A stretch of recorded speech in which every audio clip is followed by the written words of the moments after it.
Bismillahirrahmanirrahim.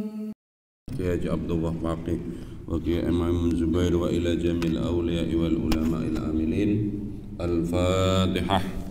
A'udzu billahi minasy syaithanir rajim. Bismillahirrahmanirrahim.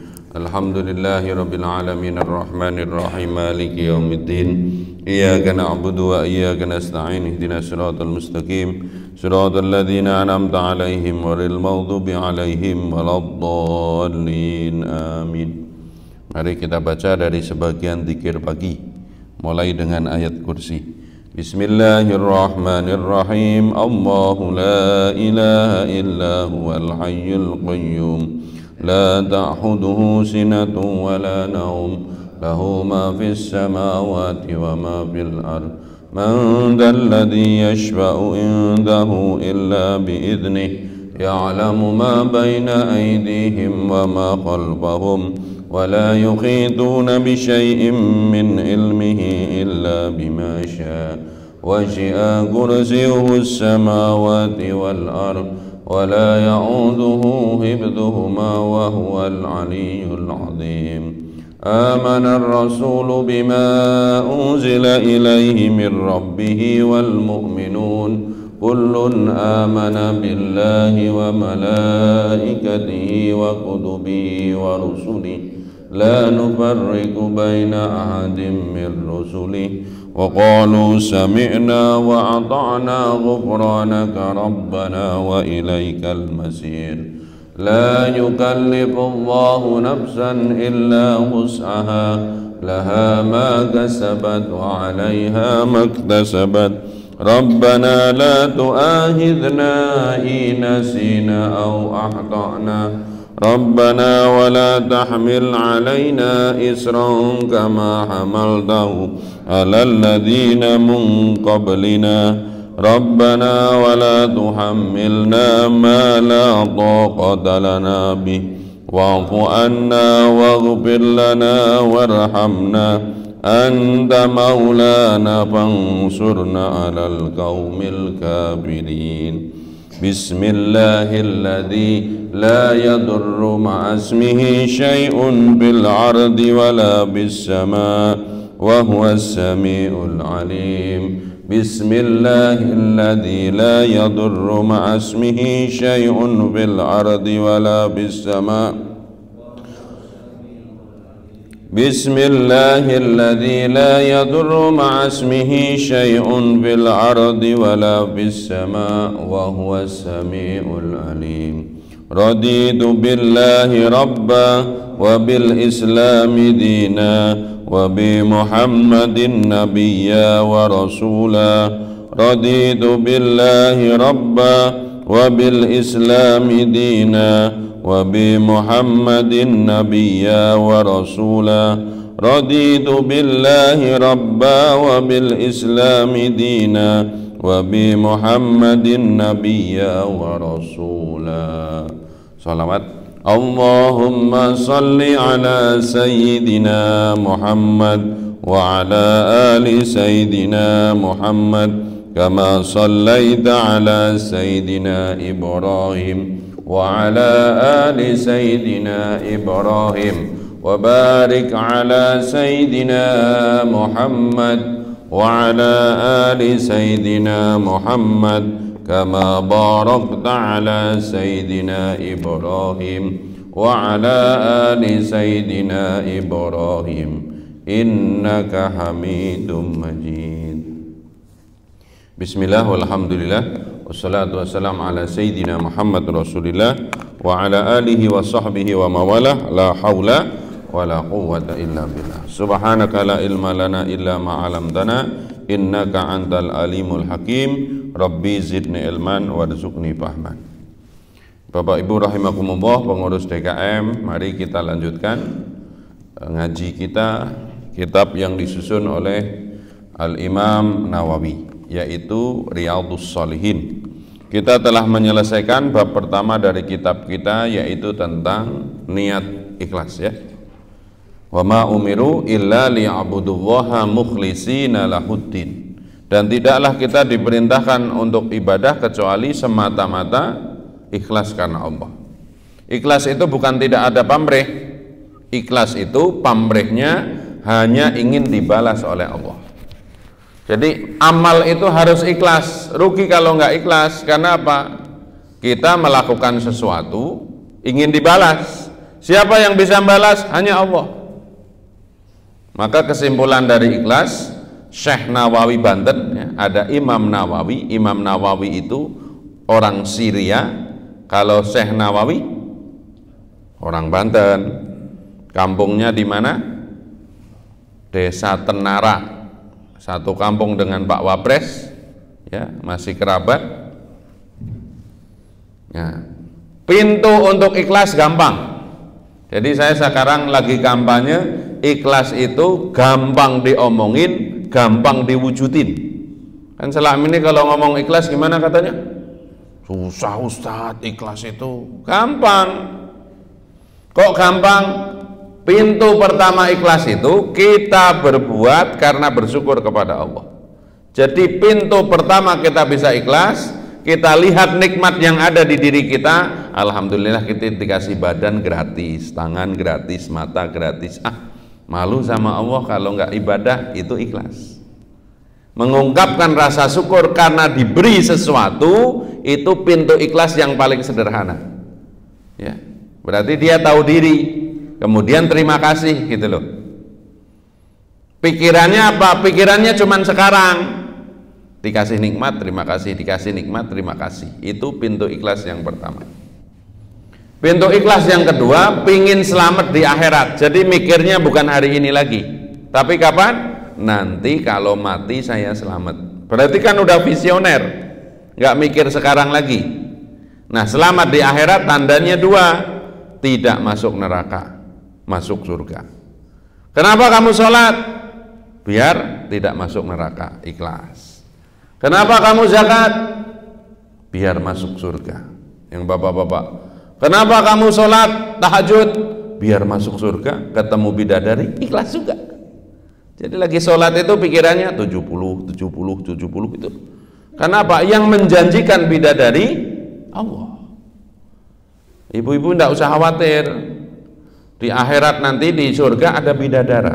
Kalau ibu bukan senangnya dilayanin, ya enggak, diantar ke pasar kemana, nanti sifatnya di sana itu sebagai ya pelayan. Yang paling tinggi ikhlas itu tidak mikir nikmat yang kelihatan, tidak mikir masuk neraka atau surga, pikirannya cuma satu, Allah nyuruh gua kerjain, Allah ngelarang, pokoknya taat aja. Sebagaimana kita lahir, kita kan taat aja, ya enggak? Ada enggak yang sebelum lahir udah berdoa, ya Allah lahirkanlah kulitku putih, ya, hidungku mancung, jenggotnya bagus, ya? Enggak, brul, diperintah oleh Allah. Ada yang lahirnya di Jawa, lahirnya di Sumatera, itu kan sudah taat, itu enggak bisa melawan. Maka setelah hidup mudah-mudahan kita bisa begitu. Baik, sudah habis belum waktunya? Oh belum ya? Oh ini kaum musyrikinnya sudah lebih sedikit sekarang ya. Masih ingat kaum musyrikin yang nyender-nyender ke tembok, bahasa Arabnya musyrik, bersandar kepada selain Allah. Tapi bukan musyrik akidah, hanya badannya aja lagi nyender. Yang penting ustadznya jangan sampai sakti ya. Kadang-kadang kalau nyender ke tembok itu ustadznya sakti, kadang kelihatan, kadang enggak, kadang kelihatan. Baik, kita lanjutkan yang kedua dari kitab kita ini, Babut Taubat.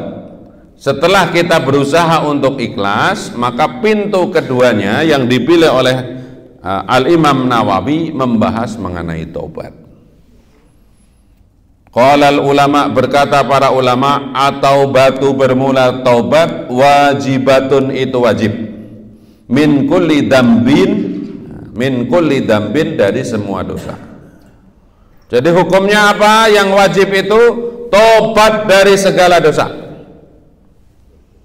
Fa in kanatil ma'siyatu bainal abdi wa bainallahu ta'ala.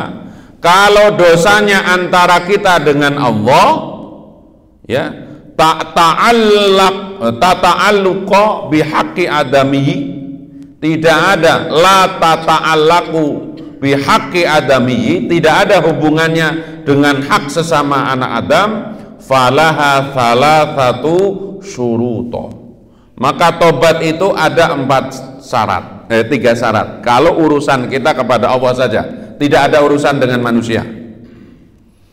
Nah, orang kampung biasanya mengatakan bukan syarat lagi, rukun. Jadi kalau kita ada maksiat kepada Allah, apa yang harus kita kerjakan? Sebagaimana kalau habis hubungan badan suami istri, rukun mandi. Rukun mandi ada berapa? Yang bisa jawab pulang duluan, karena udah paham. Ibu-ibu, rukun mandi ada berapa? Ini seminggu sekali paling enggak kan ada rukun mandi. Ayo, ini ngomong fikih, kita lagi ngomong akhlak tapi serempet fikih. Ayo regu A, rukun mandi ada berapa? Regu A, regu B, regu C yang paling sedikit ini. Ayo, Mas. Biar kita ingat lagi loh, ini ibadah. Ibadah itu harus tahu syarat rukun. Sekarang ngomong rukun mandi. Ibu-ibu, 3, 1 niat, 2 wudu, 3 mandi besar. Ada yang lain? Rukun mandi kalau dalam fikih cuma 2. 1 niat, 2 mengalirkan air ke seluruh tubuh. Wudu masuknya sunnah. Jadi dalam mandi besar, sebelum mandi besar, setelah membersihkan najis, wudu hukumnya sunnah. Nah, jadi harus tahu rukunnya mandi itu 2. 1 niat. Yang membedakan amalan wajib, amalan sunnah itu cuma niat. Kalau hari Jumat kan disunahkan juga sebelum sholat Jumat mandi. Sebelum Idul Fitri mandi, sebelum Idul Adha, orang umroh sebelum ihram mandinya sama. Yang membedakan, kalau orang kampung kayak saya dulu diajarin dari kecil, nawaitul khusla li rab'il hadasil akbari lillahi ta'ala, baru nyiram ke seluruh tabak. Ingat kalau mandi wajibnya hanya mengalirkan. Jadi kalau ada keran cuman begini aja, pokoknya badannya basah sudah sah.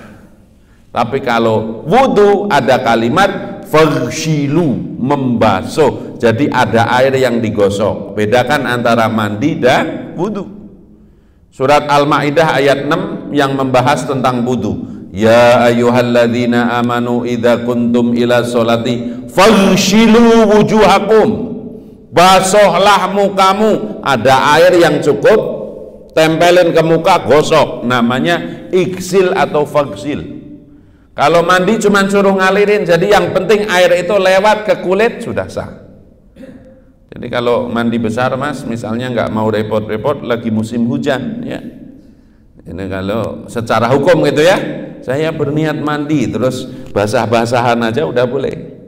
Atau yang punya bathtub, kolam untuk ngerendam, saya berniat mandi, blung, masuk ke dalam itu sudah sah. Yang penting permukaan kulit kena air. Atau Bapak punya kolam renang, itu paling enak ya, saya berniat mandi untuk menghilangkan hadas, plus masuk ke dalam kolam renang.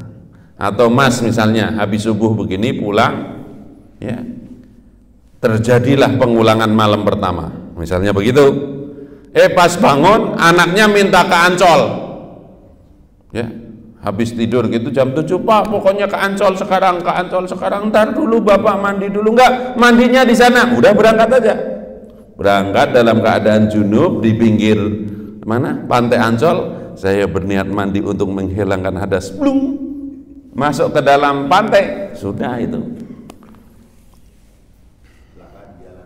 Kenapa? Ya enggak lah, berdoa dulu. Daripada anak nangis. Kan mau ke Ancol tidak ada syarat kan? Syarat wajib ke Ancol suci dari hadas besar nggak ada toh.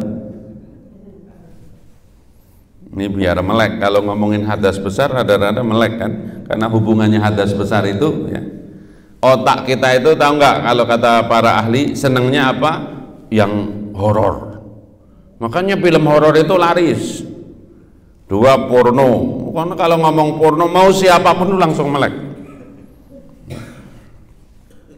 Kita lanjutkan ya. Jadi rukun mandi 2, rukun wudu 6. 1 niat, 2 ini yang diam absen, lupa atau takut salah. Nggak usah takut salah, mumpung ngaji ini. Rukun wudu kan 1 niat, 2 mengalirkan air ke seluruh tubuh. Rukun mandi, nah, Ustadz nanya-nanya mulu, biar ini mumpung ngaji. Niat sudah 2, faghsilu wujuhakum, basuh muka. 3, wa aidiyakum ilal marafiq, tangan sampai sikut. Terus 4, mengusap kepala. Mumpung ketemu ini jangan ada yang wudu begini, nggak sah ini. Tung tung tung kepala. 3, membasuh kaki sampai mata kaki. Kalimat membasuh itu kakinya digosok, nggak boleh cuma nendang-nendang apa namanya air. Suka ada kan, ada keran terus ditendang tung tung tung tung tung ya. Itu bagian fikih ya. Kita lanjutkan ya. Fa in kanatil ma'siyatu bainal abdi wa bainallahi ta'ala, kalau tobatnya urusan kita maksiat kepada Allah, la tata'allaku bihaqqi adamihi, tidak ada urusan kita dengan sesama manusia, falaha, maka tobatnya salah satu syuruto, harus memenuhi 3 syarat. Urusan kepada Allah itu apa? Mohon maaf, dosa-dosa yang urusannya kepada Allah, tidak ada urusan dengan manusia. Contohnya tidak sholat, tidak bayar zakat, tidak puasa, ngeliatin ya bagian tubuh perempuan yang tidak mahram. Contohnya di mana? Di angkot, depannya ada karyawan, bajunya belum selesai dijahit, dipakai ya enggak?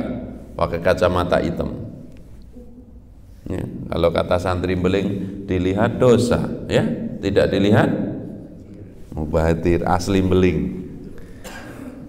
Naik dari situ, perapatan situ sampai kuburan karet sana itu, pura-pura ngantuk, dosa.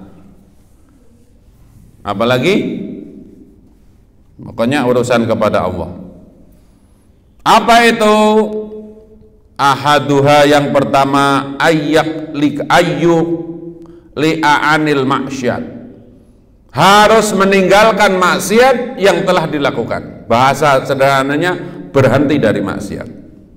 Jadi tobat itu tonggaknya berhenti. Meskipun ada tobat sambel ya, ada tobat sambel, tapi kata para ulama nggak penting, yang penting berusaha. Kalau kata Al-Mafurrah Al-Habib Munzir Al-Musawa, pokoknya dosa berhenti, dosa berhenti, dosa berhenti, sampai kamu bosan berbuat dosa. Jadi kita sebenarnya tidak boleh ngomong tobat sambel kepada orang, nanti orangnya putus asa.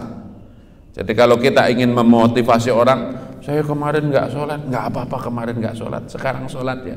Nanti ketemu lagi, saya kesiangan lagi, nggak apa-apa kemarin kesiangan, besok jangan sampai kesiangan gitu. Kesiangan mulu, tobat apaan kamu, masuk neraka. Ya udah kalau gitu gue tidur lagi aja. Ya, itu yang kita tidak siap dengan cara berdakwah. Nabi Musa itu yang didakwai siapa? Fir'aun. Fir'aun itu apa dosa besarnya? Ngaku Tuhan. Tapi Allah tetap memerintahkan Nabi Musa ngomong dengan Fir'aun yang ngaku Tuhan ini dengan qaulal layyina, ngomongnya yang baik. Kita kepada sesama orang Islam aja kadang-kadang ngomongnya pakai melotot, pakai ini, padahal itu dengan orang yang paling jelek, ngaku Tuhan. Wasani, dan yang nomor 2, ayyandama ala fi'liha, menyesali dosa. 1, berhenti dari maksiat. 2, menyesal. Tidak diterima tobatnya orang yang tidak menyesal. Misalnya, ya, sebelum ngaji tukang minum. Kalau saya dulu masih SMP SMA, di kampung saya itu ada topi miring. Topi miring, udah tahu topi miring, ya, diminum. Botolnya masih berdiri, yang minum miring-miring. Minum minuman keras seperti ini kan haram. Waktu itu dia minum itu nggak ngerti, pokoknya asal nggak sampai mabuk, nggak ngerusak, itu kan suka begitu ya. Yang penting gua mabuk di rumah sendiri, nggak ganggu orang lain, nggak ganggu perempuan, kan boleh. Ada yang ngomong begitu karena belum ngaji. Setelah ngaji ternyata mabuk itu haram. Minum dikit aja mabuk nggak mabuk, itu barang bisa memabukkan, haram. Begitu tahu begitu gimana? Untung gua udah pernah mabuk. Jadi mengatakan untung pernah berbuat maksiat berarti kan nggak tobat, bangga dengan maksiat. Ini tobatnya nggak diterima. Atau naudzubillah min dalik, sebelum nikah dulu pacarannya kebablasan, udah tidur bareng, macam-macam, pergi bareng, mohon maaf meskipun tidak sampai berbuat zina. Oh ternyata dosa toh. Ya, seperti itu. Untung gua dulu nggak tahu. Udah pegang-pegang, udah itu. Jadi bangga dengan dosa tidak diterima. Ada contoh yang disampaikan oleh Al-Habib Umar bin Hafid. Mudah-mudahan kita nggak ada seperti itu. Tapi ini bahaya banget. Ceritanya ada seorang wanita Arab keluar rumahnya, kemudian kebelet. Tahu kebelet? Kebelet. Bahasa orang Medannya apa? Kebelet, ya, seperti tubles, tubeles. Mohon maaf nih ada yang orang Medannya, kita biar pada melek aja dialek-dialeknya kita pinjem. Jadi si perempuan ini karena kebelet, belum banyak toilet umum, ya, tiba-tiba lewat di depan rumah seseorang, ada laki-laki yang sedang di depan rumahnya. Kenapa kamu begitu? Saya mau nyari hamam. Hamam itu toilet. Oh ya, di rumah saya ada. Waktu memasukkan wanita itu, mohon maaf, dia tidak ada perasaan macam-macam.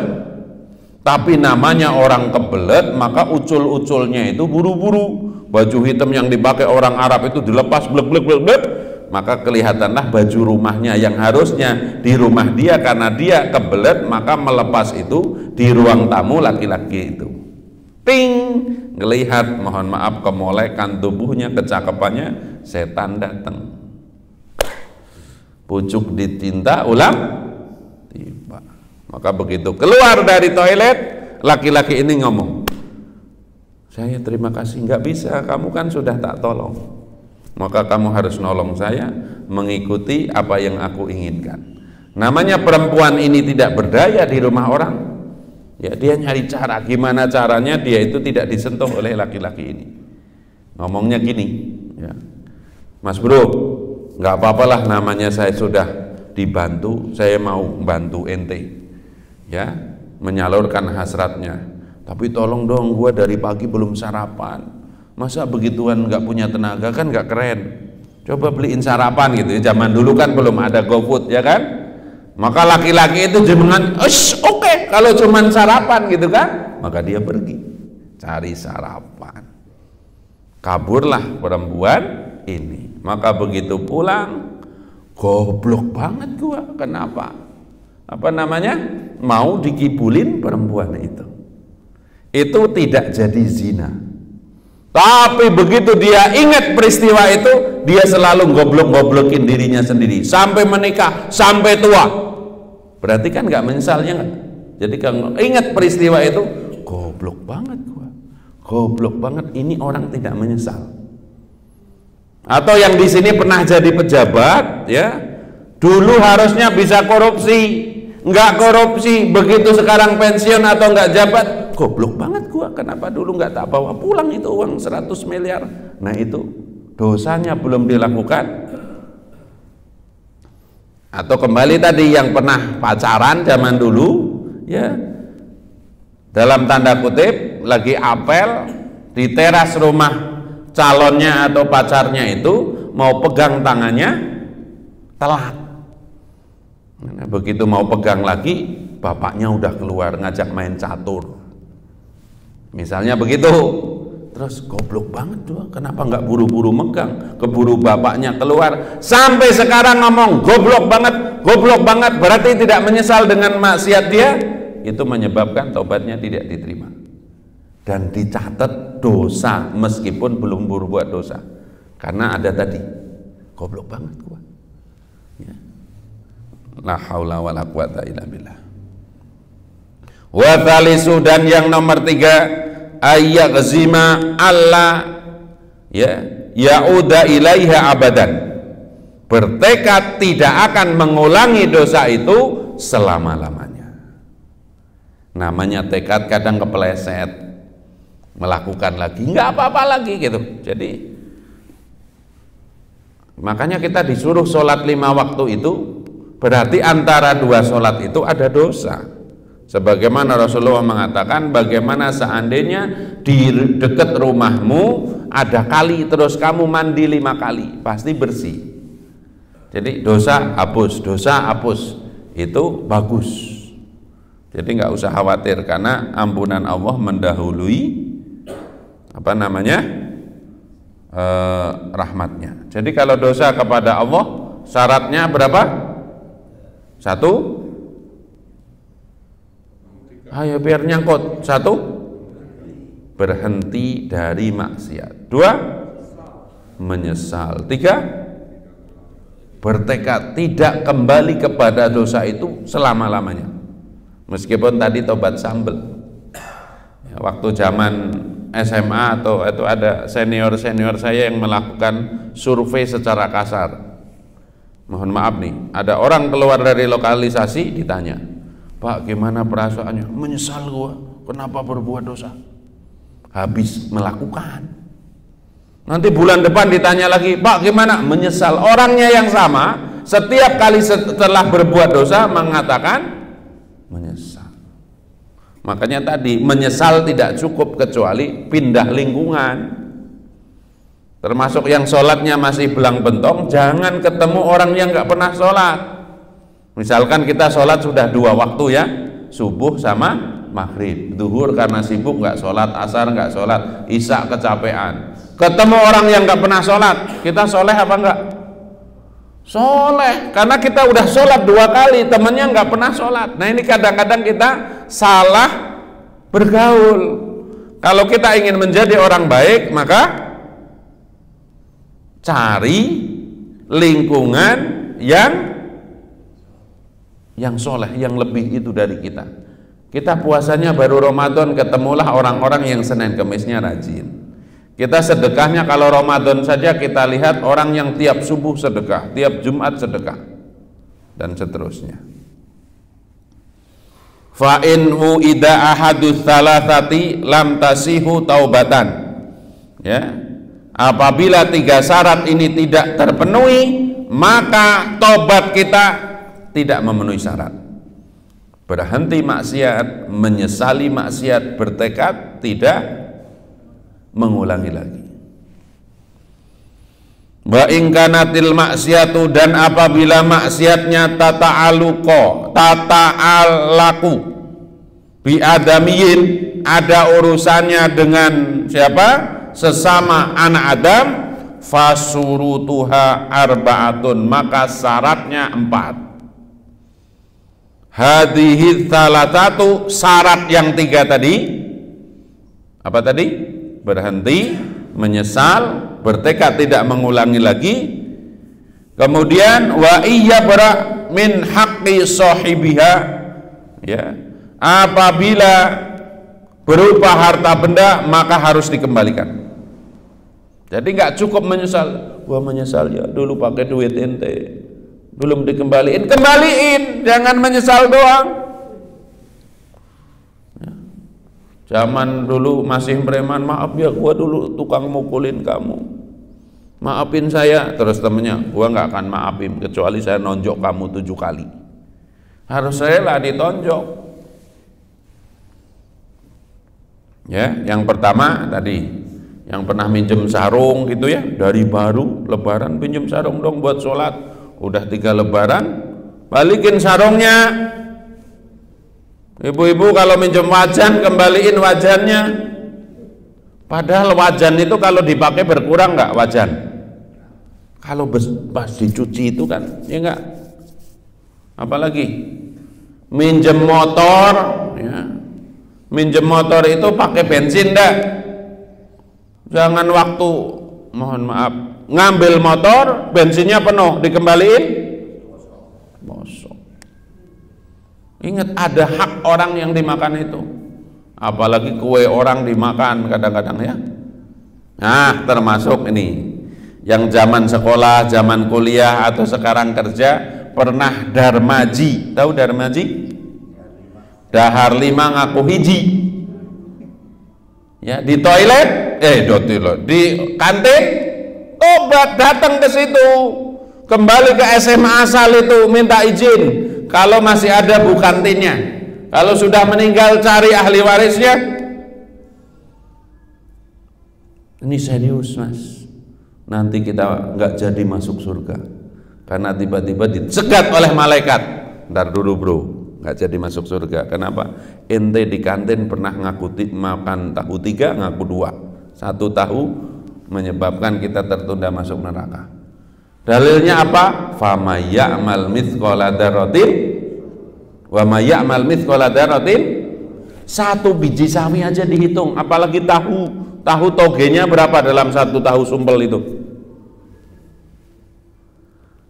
Minum teh manis waktu hitung-hitungan di warteg makannya apa mas? Nasi, telur, aduh, tehnya teh tawar 1 sendok gula sampai akhirat. Apalagi mohon maaf nih, umumnya kadang-kadang kelihatannya sepele tapi bakal sampai akhirat. Apa itu? Beli bensin 800.000, bikin bonnya 1.200.000 loh, tertunda masuk surga. Hati-hati, ini bab tobat. Tapi kan saya infak Jumat, beda infak Jumat sama akul adami tadi. Apalagi jadi lurah, ada beras miskin, untuk orang miskin dikorupsi. Orang miskinnya sebut 100, itu harus minta maaf kepada 100 orang. Kalau enggak nanti di sana sebelum masuk ke surga atau sebelum masuk neraka harus ketemu itu. Nah, itu salah satu beratnya jadi pemimpin itu begitu. Kalau sampai mendolimi orang, nanti harus minta maafnya kepada itu. Makanya saya bersyukur, berterima kasih ada yang mau jadi DPR, jadi bupati. Itu kan modalnya nggak sedikit.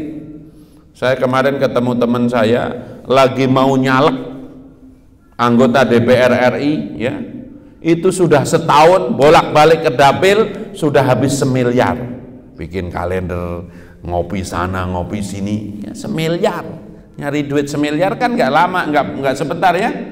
Taburin doang. Makanya berterima kasih kalau ada yang nyalek itu, terima kasih dia mau, kita kan nggak mau, ya nggak, biaya sendiri, fotonya ditempel di kuburan, ya nggak. Jadi kalau malam itu fotonya bisa jadi buat gantungan kuntilanak itu ya, guyonnya begitu. 1 tadi kalau hanya kepada Allah, 3 kalau kepada sesama makhluk. Yang pertama, kalau utang dikembaliin, ya. Kemudian wa in kana hadda qadfi wa nahwahu maka natahu minhu aw talaba afwahu wa in kana ghibatan istahalatu minha. Apabila berupa apa? Nuduh orang lain zina, kan suka ada itu. Ya, menuduh orang lain berbuat maksiat atau semisalnya, maka kewajibannya menyerahkan diri kepada orang yang punya hak itu. Saya memang yang nyebarin hoax, maaf waktu itu saya nggak tahu secara persisnya, datang atau meminta maaf. Nah, ini yang kita susah. Zaman SMA kita pernah urusan sama teman-teman SMA, sekarang nyebar kemana. Bagaimana caranya? Ulama menganjurkan, kalau kita punya sesuatu yang istilahnya ragu-ragu, semua hak-hak saya kepada teman-teman saya itu sudah beres atau belum, maka kalau istighfar dianjurkan untuk dilengkapi. Gimana? Astaghfirullahaladzim. Ayo baca. Li wali walidayya, orang tua kita, wali ashabil huquqi alayya. Jadi saya memohon ampun untuk diriku dan kedua orang tuaku dan ashab, saudara atau sahabatku, ya, yang punya hak kepadaku. Ini bisa mengurangi seandainya kita di SMA pernah punya utang kepada ibu kantin belum dibayar, kepada teman belum dibayar, atau pernah nyakitin orang, ya, kemudian kita belum sempat minta maaf, maka jalan keluarnya ulama menganjurkan istighfarnya itu meminta ampun untuk orang-orang yang punya hak kepada kita tadi. Astaghfirullahaladzim li wali walidayya wali ashabil huquqi alayya. Kalau nggak bisa bahasa Arab, ya Allah, aku memohon ampun untuk orang-orang yang dia ada hak padaku. Aku punya utang sama dia, aku punya utang janji sama dia. Setiap habis sholat itu mengurangi. Nah, kalau sifatnya tadi duit dicari nggak bisa, ini nggak bisa, maka kita sedekah atas nama. Ya Allah, dulu di SMA saya pernah makan soto belum bayar, saya cari ibu kantinnya nggak tahu, keluarganya nggak ada. Ini saya benar-benar tobat. Misalkan soto waktu itu harganya berapa? Zaman sekolah 200 perak. Inflasi. Jangan 200, ya Allah saya bayar soto sekarang, ya udah nggak cocok. Soto 200 sekarang jadi berapa? Saya aja pertama kali masuk Jakarta, di Jakarta Barat, beli bakso dorong itu masih 350. Yang sekarang bakso dorong 12.000 ya, 10-20 kan yang komplit. Ya begitu bayar. Pas ada kotak itu, ya Allah, dulu pernah makan soto belum bayar. Ya Allah, dulu pernah ngentit ya tahu satu gitu. Ya semoga ini menjadi kafarah meskipun tidak clear. Tapi istighfarnya tadi kita baca astaghfirullahaladzim li wali walidayya wali ashabil huquqi alayya. Kalimat ini tolong benar-benar diingat-ingat. Wali ashabil huquqi alayya. Kalau bahasa kitanya, dan sahabat-sahabat yang dia punya hak kepada aku. Hak saya harus bayar utang dia, hak saya harus meminta maaf kepada dia. Kemudian kita tutup untuk hari ini, ya. Menurut ahli hak atau ahli ilmu,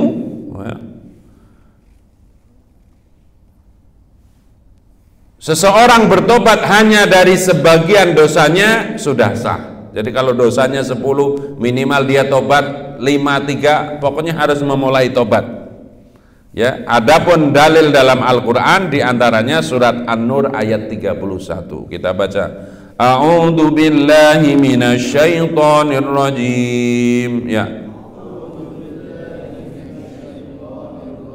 Wa tubu ilallahi jami'an ayatul mu'minuna la'allakum tuflihun. Wa tubu, dan bertobatlah kalian ilallahi, kepada Allah, jami'an, keseluruhan, ya. Ayatul mu'minina, hai orang-orang yang beriman, ya. Ayyuhal, ayyuhal mu'minuna, wahai orang-orang yang beriman, la'allakum tuflihun, agar kalian beruntung. Jadi hari ini diingatkan kembali, kalau urusan kepada Allah gampang, berhenti, menyesal, bertekad tidak mengulangi. Tapi urusan dengan manusia harus dikembalikan haknya, harus minta maaf. Makanya adat kita ada halal bihalal. Kenapa begitu? Urusan kepada Allah sudah habis dengan puasa kan, 10 hari pertama rahmat, 10 hari keduanya maghfirah, 10 hari terakhir dibebaskan dari neraka. Tapi itu urusan kepada Allah. Urusan kepada sesama makhluk belum. Maka begitu selesai sholat id, kalau orang Jawa kan ngaturaken sedulur kelapat nang kula nyuwun pangapunten nggih, biar clear, urusan sama Allah beres, urusan sesama makhluk beres. Wallahu a'lam. Silakan kalau ada yang mau disampaikan. Berarti kalau ada pejabat negara yang korupsi itu berarti tanggung jawab seluruh rakyat Indonesia. Seluruh rakyat Indonesia. Termasuk kita nih kalau ngurusin yatim. Hati-hati. Kita nerima duit yatim. Duit yatim itu seluruh yatim sedunia, bukan yang ada di dekat kita. Jadi kalau kita makan duit yatim, misalkannya ada duit yatim 500.000 yang kita makan, minta maafnya bukan kepada yatim yang ada di dekat masjid kita, seluruh yatim, karena yatim itu tidak ada asnafnya. Kalau zakat ada 8, fakir, miskin, amil gitu. Tapi kalau ngomong duit yatim, itu seluruh yatim di dunia. Jadi kita jangan ngomong pejabat juga, kita kan lingkungannya kadang-kadang ngurusin yatim, hati-hati. Uang yang benar-benar untuk yatim, kasih ke yatim. Termasuk ini kalau ada santunan yatim, tolong ya dijaga benar-benar adabnya. Kita ngundang anak yatimnya itu dapat nasi kotak, panitianya prasmanan. Nggak apa-apa prasmanan, tapi jangan pakai duit yatim. Itu ada hisapnya. Duit yatim nggak boleh buat poya-poya. Duit yatim harus dikembalikan kepada anak yatim. Kita kan bukan yatim, boleh nggak makan? Nah, kalau mau pesen makanan yang enak-enak, urunan lagi. Sambil ngurusin yatim, kita makan yang enak ya. Jangan misalkan mohon maaf 200.000 ya dikasih anak yatimnya 100 ya, kemudian ada paketnya 50, yang 50 mohon maaf kita makan, itu subhat paling kecilnya. Ada yang mengatakan haram. Karena apa? Kita ya mengambil hak anak yatim. Ini saya ngomong begini kan apa? Kita ngeri kadang-kadang tadi suka seperti ya buka puasa anak yatimnya sudah datang 4:30. Nanti minumnya cuman air putih sama kolak kecil, nasi bok. Dan nasi bok itu dibuat dari jam berapa, Mas? Siang. Kita panitianya coca-cola ya. Ada coca-cola, ada apa gitu. Ini kan Joko Sembung naik ojek. Ini pahit tapi harus saya ingetin. Saya kalau jadi hati-hati, termasuk latihan. Ya, ini latihan, bagian dari akhlak. Kalau ngasih anak yatim, ya, kalau bisa tangan kita yang di bawah. Kan tangan di atas lebih baik daripada tangan. Jangan dieksploitir, dipoto wajahnya. Ya. Kalau bisa mereka anaknya suruh baris begitu, kita yang datangin. Yang datangin, tangan dia suruh di atas, kita yang ngasihnya di bawah. Ngelatih gitu loh. Ini bagian dari, meskipun yang nggak apa-apa salaman usuk-usuk, yang cakepan dikit usuk-usuknya lama, itu beda lagi, dosa lagi, beda lagi itu. Benar, kalau jadi pemimpin mendolimi yang itu repot.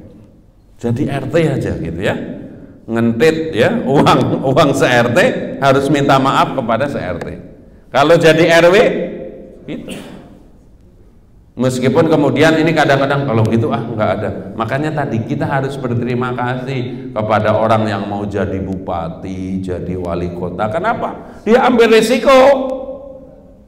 Nah, kita doakan kalau ada bupati, ya Allah semoga selamat. Jangan sampai nanti di akhir jabatan atau sudah selesai jabatan dia pakai baju rompi oranye. Jangan. Tugas kita kan mengingatkan, jangan menjerumuskan orang. Kita juga begitu kadang-kadang. Pengen punya pemimpin baik, kitanya nggak baik. Yang ngasih duit ya gua pilih. Ya kamu sendiri yang bikin. Dia bagi-bagi duit 500.000. Sebut kali 500.000 orang, ya enggak? 500 kali 500 berapa itu? 5 kali 5, 25. 2,5 miliar toh? Dia udah bagi-bagi 2,5 miliar. Nanti kalau jadi nyari balikan enggak? Dia udah mau modal. Jadi kita itu aneh, pengen punya pemimpin yang bersih, tapi kitanya oh yang ngasih duit 500.000 ya gua pilih, kalau enggak dan nanti dimakan gitu.